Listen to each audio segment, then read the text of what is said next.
For me, the most important part is quality because there's a lot of competitors out there. And if you don't have a quality product, have something that people really enjoy coming to eat, you won't get the repeat business you need. And I'd say a huge percentage of our business is repeat business. You know, people that ate at Hugo's, they say, this reminds me of Hugo's. And I say, that's the best compliment I can get. Welcome to Bottled Up, where we dive deep into intriguing and inspiring stories from the best-known businesses, attractions, and hangouts on the Mississippi Gulf Coast. In this episode, we chat with Tom Bennett, the owner and mastermind behind Tom's Extreme Pizzeria in Ocean Springs. Tune in as we take a fascinating look at the challenges and successes of running a pizzeria and discover the secret behind Tom's successful business model. With a focus on quality ingredients, loyalty, and top-notch customer service, Tom shares valuable insights and his passion for creating the best pizza experience for his customers. Plus, Tom gives us a behind-the-curtain peek into his plans for franchising Tom's Extreme Pizzeria and what sets it apart from the competition. Enjoy this mouth-watering episode. Tom, thanks for coming on the show. Hey, my pleasure. Thanks for having me. All right, Mr. Tom. So we've been doing business with one another for a few years now, and I do enjoy the concept that you have going on over there in Ocean Springs, and I kind of wanted to dig in a little bit of the history of how you came about owning and creating a pizzeria, and also kind of some of the origins of yourself. So, Tom, where did you grow up, and what brought you to the coast? Well, I grew up in Ohio, and some of my fondest memories were with my dad eating pizza up there. I moved to the coast in 92 when the first casinos opened, and I worked in the casinos for 20-something years, and I just got tired of it. I got tired of taking people's money. I wanted to feed people instead. I totally understand that. What was in the casino business? I imagine that's a grind. What was your favorite part and worst part about working in the casinos, I guess? My really favorite part was the people. You know, I had great teams that I worked with and really nice people, and I always tried to make their lives as good as possible working in the casino. And the worst part was just seeing people lose their money, you know. Yeah. But corporate world is it's tough. You know, it's like you say, it's a grind in the corporate world. Yeah, the corporate world loses that heart that you have with a family business, you know, where a person's not just a position, a person's a person. They have kids, they have a family, they have, you know, obligations to that family. So I totally understand what you're saying. Which is why I like doing business with Allen Beverage, because I can just feel the family presence in the business compared with your competitor, which was like a sterile, antiseptic world. You know, I'm so much happier working with y'all. I really appreciate that, Mr. Tom. Yeah, I think that, you know, one of the things that we always do here, and I've said this a lot, is that, you know, we just try to take care of our people as much as we can. You know, that's kind of, and I always say that, you know, we might be in the soft drink business, but, you know, we're actually in the people business. And it's a lot, the relationships are the number one thing that's important with this. You know, the sales and the transactions between you and I, that's going to happen anyway. You know, it's not just about me being a vendor and delivering stuff. It's about, you know, what's going on with you? How can we help you? How can I help promote your business? That way people come and eat your pizza and, you know, drink Pepsi, and then we're all symbiotic, right? We're all on the same page. Like a big team. Absolutely. So when did you open up Tom's Pizzeria, and has that always been your location over there in Ocean Springs? We started out in Goshen in 2008, and it was kind of a tough location over there, and I had a bad lease. So I bought this building in Ocean Springs in 2010. And we've been here ever since, and working on getting this building paid off and developing the menu more and more every year, trying to refine it and make it better. So it's been fun. Absolutely. What do you think is the most important part of running a restaurant? I mean, I know there's a lot of aspects when it comes to staffing, food costs, trying to put a quality product out while managing your costs and all that. What do you think the most important thing to you as a restaurant owner is when it comes to running a restaurant? For me, the most important part is quality, because there's a lot of competitors out there. And if you don't have a quality product and have something that people really enjoy coming to eat, you won't get the repeat business you need. And I'd say a huge percentage of our business is repeat business. I totally understand that. Yeah. I think that you are right when it comes to the pizza world. I mean, there's national chains that just pump out product and it's not necessarily the highest of quality. So you would say that your competitive advantage against other national chains would be your quality of the product. For sure, the high quality, and then also we offer a wide variety of toppings and a wide variety. We have over 31 specialty pizzas, something for everybody. Well, Tom, how many did you start out with? How many pizza varieties did you start out with in 2008? When we started, we had about 10 specialties, and we've made those better and we've added more. And our concept's an all American pizza. So we have West Coast pizza, we have East Coast pizza, all our Gulf Coast pizzas are seafood pizzas. Yeah.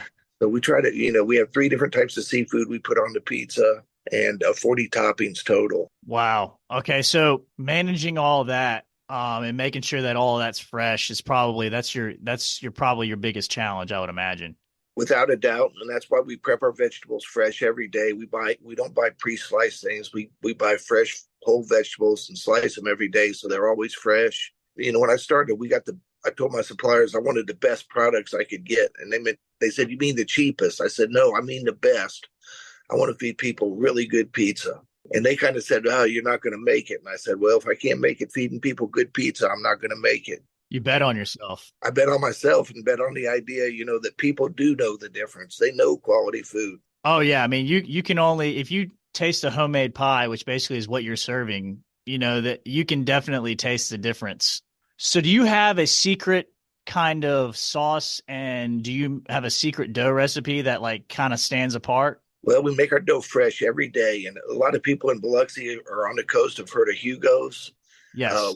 We have the exact same recipe they made their dough with 50 years ago. And that's kind of our idea, was trying to create memories for people now like they created at Hugo's 50 years ago. How did you get your hands on that recipe? Well, I made friends with the people. And as a matter of fact, the ancestors of Hugo still come in here, and they're really, really nice people. And I met a guy that was the cook in the kitchen, and I had my recipe, and he came and tasted it, and he looked at the recipe, and he said, "Man, the only thing you need is a little bit more salt. That'll be the exact recipe we had." So we put a little bit more salt in it. We've been making that way ever since.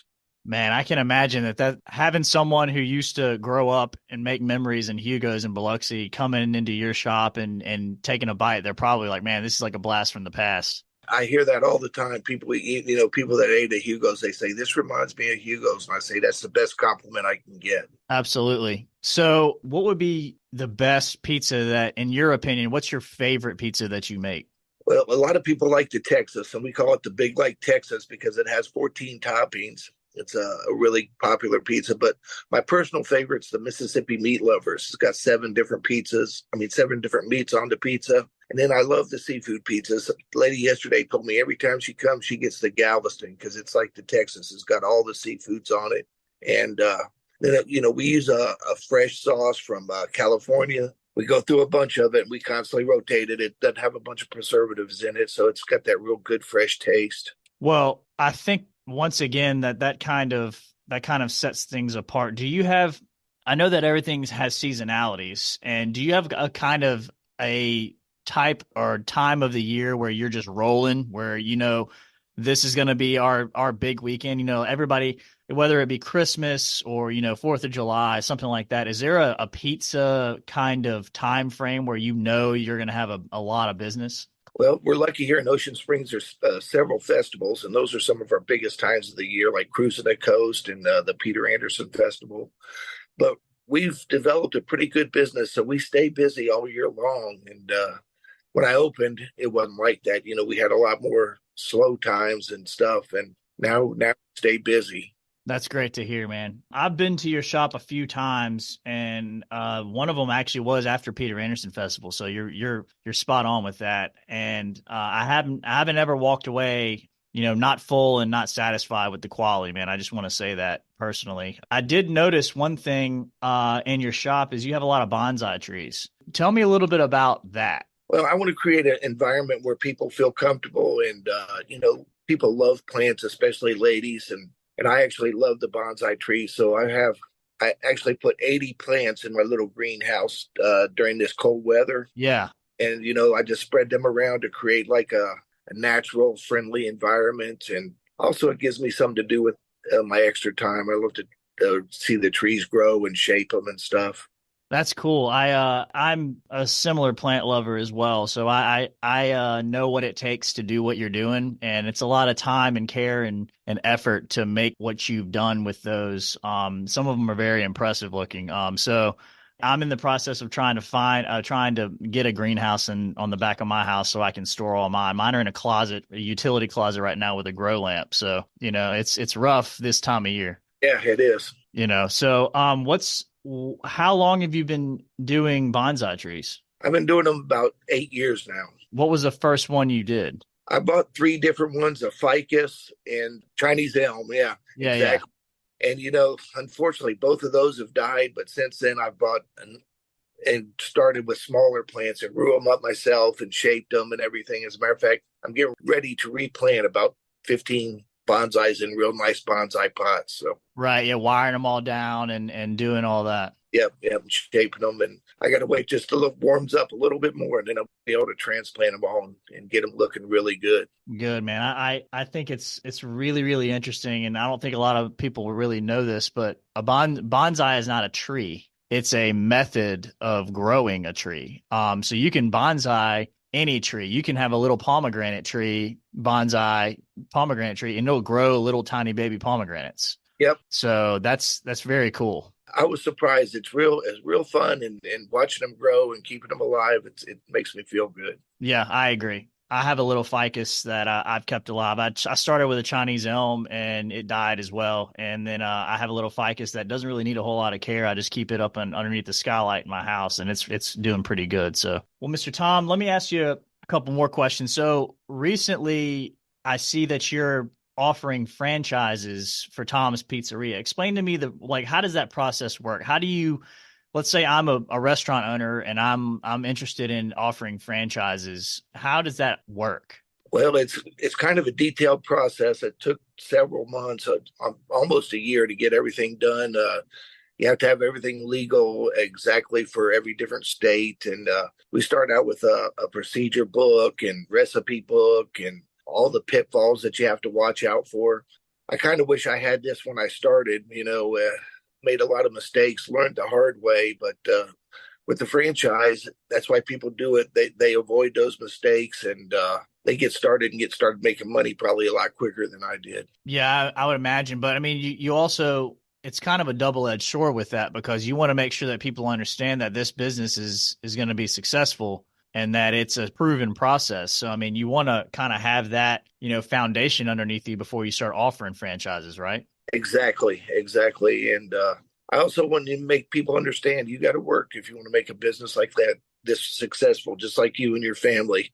I know I met your dad at the factory or the warehouse, and all your family's real nice, and it doesn't run itself. You have to make everything work. That's right. And not only that, you got to place the right people in the right spots. Yes. And I'm sure you realize the labor, everything. It's harder to get good employees. It's more expensive.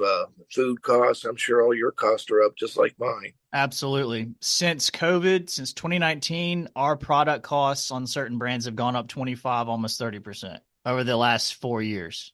Nothing is worse for me than when I get a COGS increase and I have to pass it down to the customer because I know what's going to happen. It's a shock to the system, and it's not something that I like to do, but it's something that is necessary because I don't have a choice in it. We try to do a cost of living raise every year for all the employees. Even in bad years, we still try to do in October. We try to do a cost of living raise, depending upon what that inflationary cost is. But I mean, with the rates that they've been over the last 2 years, it's incredible. We couldn't hit the last couple of years, but we still gave one. So I totally get what you're saying when you're saying that, cost of everything is going up, but you want to make it right for your people. So how many employees do you have over there, Tom? We range between 20 and 24. Okay, that's great. I imagine you have like a set core group of 5 to 10 that basically are like that's I'm the same way. I have my middle managers and my upper management. That's my core group. So if like a hurricane were to come and wash everything away, they would be at the plant with me and we'd be on trucks. I have a few very, very good, front of the house and back of the house people that are great and I love. And I really count on, and they do a great job. Yeah, yeah, and those are the ones that, and anybody who else out there who's run a business, having someone you can depend upon that you trust, that you care about, that's basically like a second family member is worth its weight in gold. I mean, you can't survive without those people. Exactly. And they're hard to find. And, you're right. You can't survive without them. No, and every now and then you'll get a new employee in there who sticks around and they've been there, 6 months, and then it turns into a year, and then you start realizing and recognizing in that person that this person might be here for the long haul. This might be a person that I'm gonna have to sit down and have a conversation with and say, listen, you have a future here. I see great things in you, and I don't say these things lightly, that kind of thing. And I recently, not this past year, yeah, 2023, I made a pretty big move where I added some more supervisor positions and where they were drastically needed. And I had some younger guys my age kind of come up in the ranks. And so it was a really much needed change. And these young guys are hungry. They know the business. They've been in the business 10, 15 years. And, they were very, very excited to have responsibility. So I'm glad that I made that move. Yeah, you're lucky. It's hard to find them. It certainly is. And if you find someone, the next thing that I look for is, all right, once I've moved them up, who's the next let's say like, who would be next in line? Right, right. And then start building that person up and start giving them more responsibility. So it's all about just getting that core group. And then you're always going to have about a handful of people moving in and out.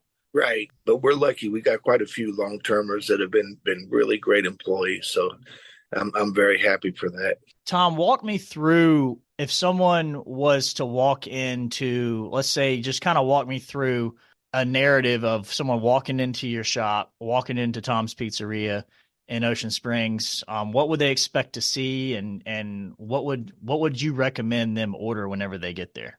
Well, I think they'll walk into a real casual environment. We have great, friendly waitresses. They should get greeted immediately, and their orders taken pretty quick. And the good thing about our place is we have so many different things that I try to get the waitress to say, what's your favorite type of food? And then tell them what special pizza conforms to what they're looking for. But I try to make every one of our specialty pizzas, if they order it, they're going to be happy with it. And we've got 31, we've had people order every specialty pizza. But we'd probably start them out with the Mississippi Meat Lovers or one of our seafood pizzas. That's great. And of course the seafood, as everyone on this listening to this will all know, it's going to be local fresh caught, I would imagine. Yep. Anytime we can get local, we buy local. Sometimes crawfish, like we have that, they're out of season. We still try to buy US crawfish, and anything we get, we try to buy as local as we can. What about your famous fluffy bread? That was something I created, and it's filled with Alfredo sauce and fresh cheese, and we stretch it out and kind of put slices in it and bake it. It's one of our most popular appetizers now. Oh yeah, absolutely. Morgan Wheeler. Yeah, she wanted me to definitely. That's one of her favorites. She wanted me to bring that up and talk to you about that. Yeah, and Morgan is one of your best employees. She's really, really nice. I really like her. Great lady. Yeah, she does a great job. She fills gaps where we didn't even know that we needed them filled when it comes to social media and marketing and sales rep and handling customers and that kind of thing. So she does a really great job. She makes you important. She really, she makes you feel like she cares about you. I guarantee it. She's good. Oh yeah, well we do, Tom. I mean, that's whenever we have to go out and earn people's business and prove ourselves, we have to put in extra effort. And the one thing that we can control is how hard do we service our customers.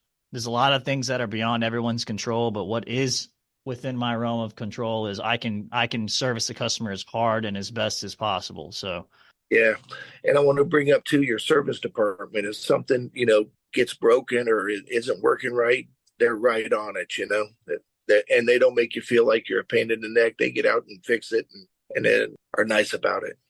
I appreciate that, Tom. We've overhauled that department as well to make sure that, we can service you guys. We don't like to let you go a day without being fixed. That's normally the rule of thumb is if you call us, we're going to try to get out there that same day. Cause if you're not pouring, you're losing money. And the last thing I want you to do is lose money. Right. And it's ever been that I've ever had to wait either. That's a great review, man. I really appreciate it. And I'm going to definitely let them know that they're doing a good job. Well, Tom, so you're doing the franchise, you're looking in and possibly trying to do some franchises. And you said that it goes state by state. So that means that you have to go, let's say someone in Delaware found you and was like, hey, I want to do a Tom's Pizzeria in Delaware. How would you do that? We're going to try to focus on the local, 150-mile range first Got it. to get up. And because if I do it, I want to make sure they do the same quality product we do. Yeah, consistency among the product, I imagine, would be paramount, right?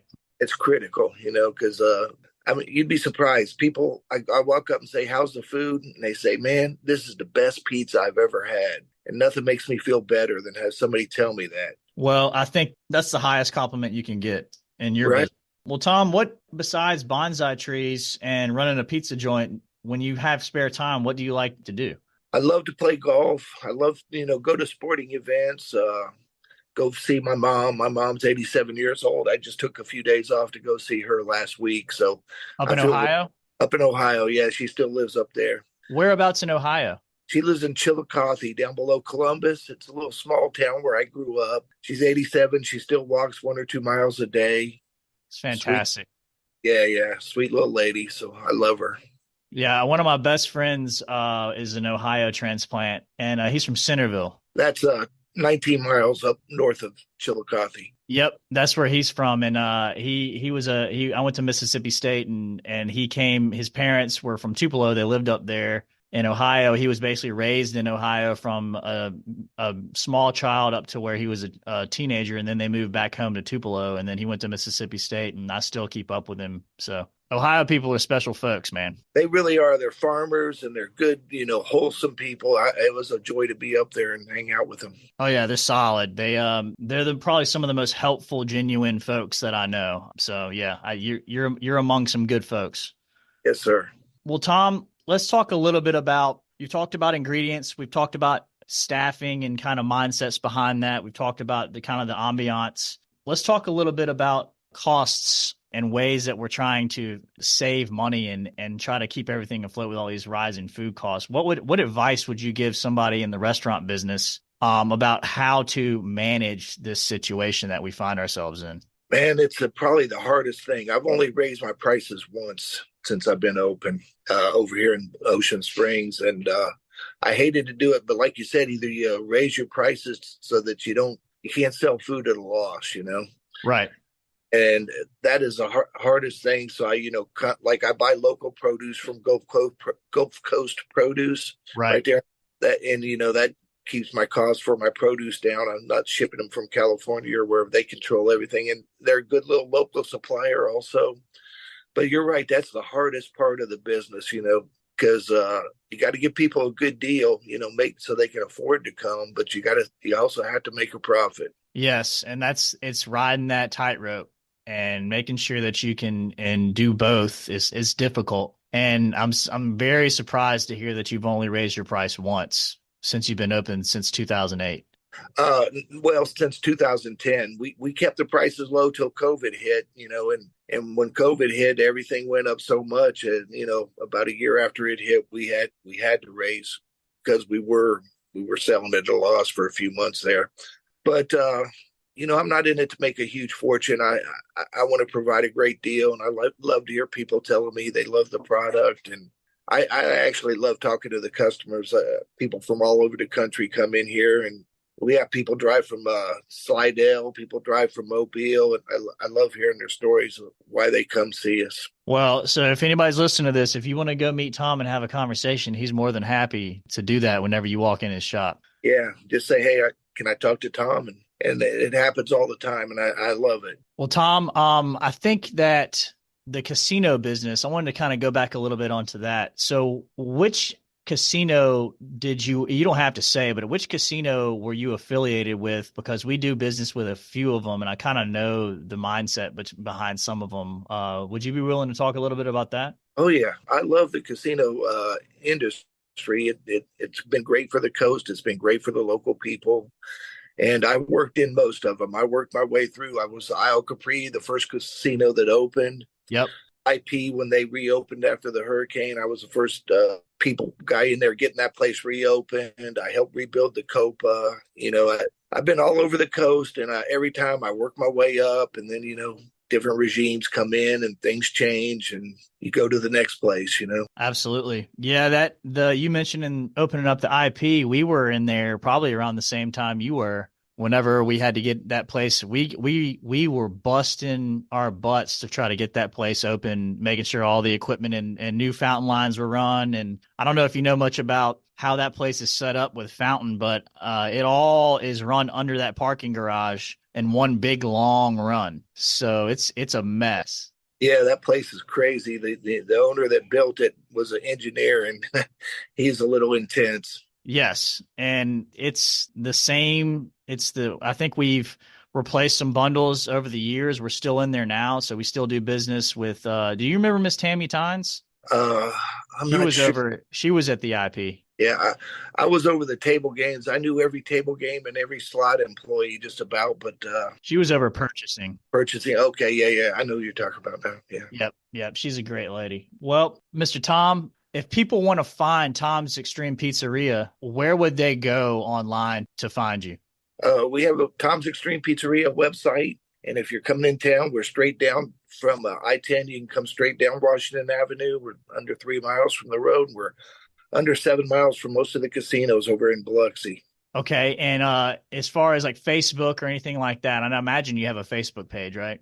Oh, yes, sir. And I have one of my employees keeping it up to date and posting pictures, and she does a real good job keeping that Facebook page up, Sydney. Okay, great deal. Do you offer any online or phone orders probably, right? Yeah, we do online and phone orders, and we Great. deliver. And, any way we can get the food out to people, we try to get it out. Tom, do y'all have your own delivery drivers or do you utilize like a third party service? Right now, we do it ourselves. With pizza, you want to get to the people hot, and so we try to get it out the door the second it comes out the oven, and get it to the people hot. It's difficult. Delivery is one of the hardest parts of the business, Andrew, and I'm considering trying DoorDash. As a matter of fact, my POS people have a deal worked out with them, so we may start using them a little bit, but right now we're just doing it ourselves.